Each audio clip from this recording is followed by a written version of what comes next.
Прекратите драку, иначе будем вынуждены посадить самолет. Беларусь пачынае часта фігураваць у скандальных здарэннях у паветры.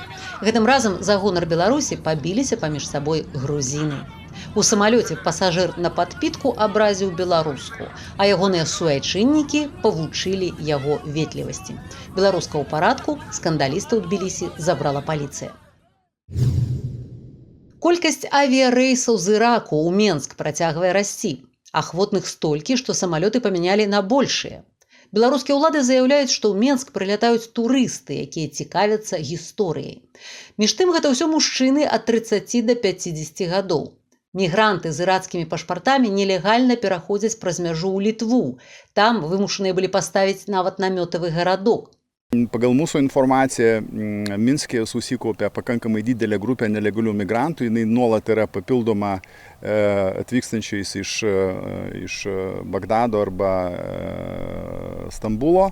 Už praeitą savaitę ar praeitą savaitę mes matom, kad beveik kiekvieną naktį mes turėjome, arba net dieną turėjome nelegalių migrantų pažeidimų atvejų. У траўні Александр Лукашенко пагражаў, што напоўніць Літву уцекачамі і зусім не беларускімі.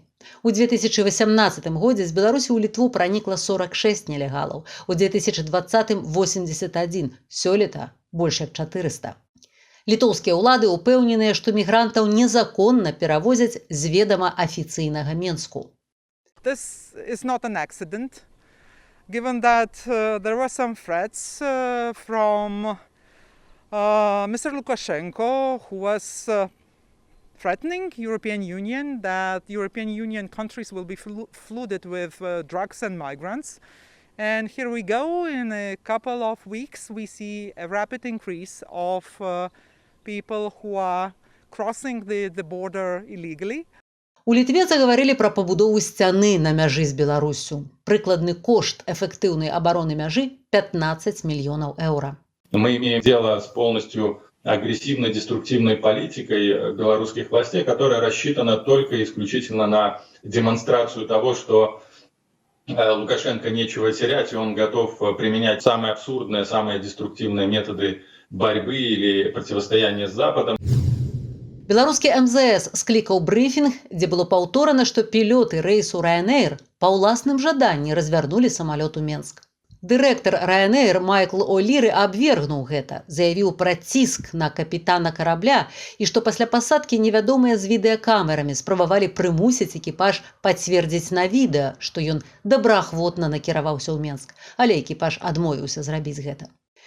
На прэс-канферэнцыю нечакана прывялі затрыманага блогера Романа Пратасевіча, які ў атачэнні сілавікоў заявіў, што з ім усё ў парадку. Журналісты не поверили, что вязень выступае добраахвотна. Корреспондентка Белопан Татьяна Кравянкова выказала ему спачуванне. Подождите, я не верю. Подождите, Татьяна, сейчас дадим вопрос. Мне сложно представить, Роман, что вы пережили за последние недели. Я искренне вам сочувствую. И вам, я думаю, также искренне сочувствуют очень многие люди в Беларуси, очень многие ваши коллеги. Всему, что вы говорите, я не верю, потому что, я предполагаю, что с вами можно сделать. И просто держитесь и переживите. Я надеюсь, для него было важно это услышать и понять, что предателем его не считают. Бацька расійскай грамадзянкі Сафіі Сапегі, якую затрымалі разам з Романом Пратасевічам, звярнуўся да Александра Лукашэнкі з просьбай пра асабістую сустрэчу і пра міласэрнасць у дачыненні да дачкі. Я прошу вас о личной встрече. Я готова принести все необходимые гарантии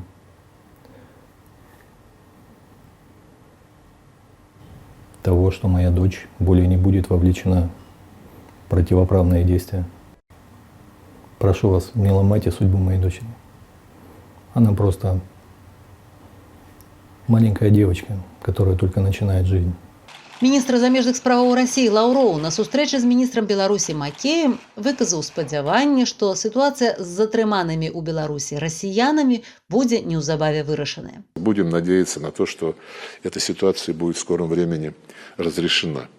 Некаторыя назіральнікі мяркуюць, што зварот бацькі Сафіі Сапегі не быў ягонай асабістай ініцыятывай, а рыхтаваў грамадскую думку. Недавно была информация, что уже к политическим заключенным ездят сотрудники КГБ по колониям и просят писать такие же помилования. И я думаю, что, скорее всего, на отца также вышли с такой просьбой.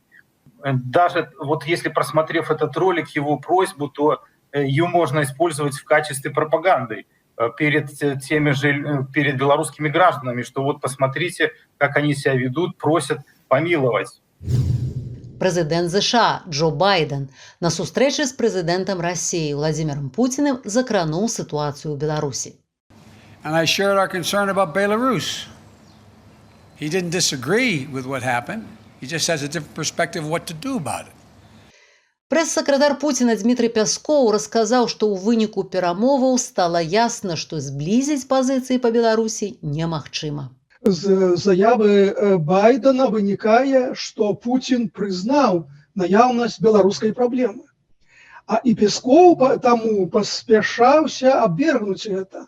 Сапраўды не можа быць рашэння па шмат якіх прычынах, няма даверу, рознае стаўленне да гэтай сітуацыі. Расія лічыць, што Беларусь гэта яе дзялянка, і США ўвогуле не павінны сюды ўмешвацца, а США ўвогуле адмаўляе саму ідэю сферы ўплыву дзяржаў. Таму беларускае пытанне засталося не вырашаным на гэтым двухбаковым саміце.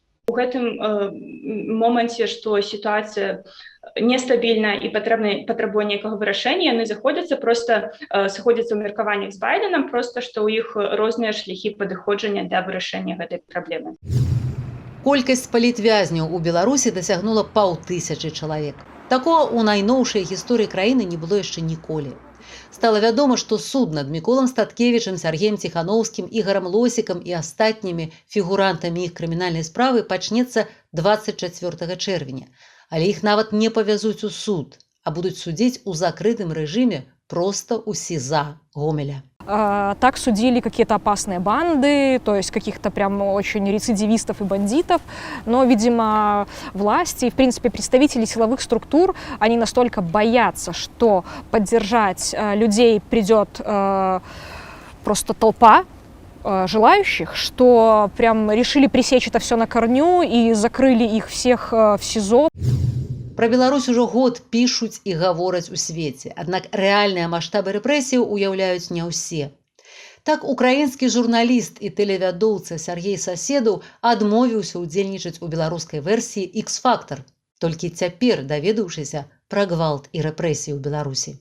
Мне позвонил Сергей Соседов, которого звали на белорусский X-Factor в качестве преподавателя, в качестве члена жюри. Говорит: Денис, мне тут, когда я дал свое согласие на работу в X-Factor белорусском, я же согласился, да, я знал, что у вас там что-то происходит. Думал, арестовали там пару десятков каких-нибудь наиболее рьяных таких. Возможно, они сами и виноваты.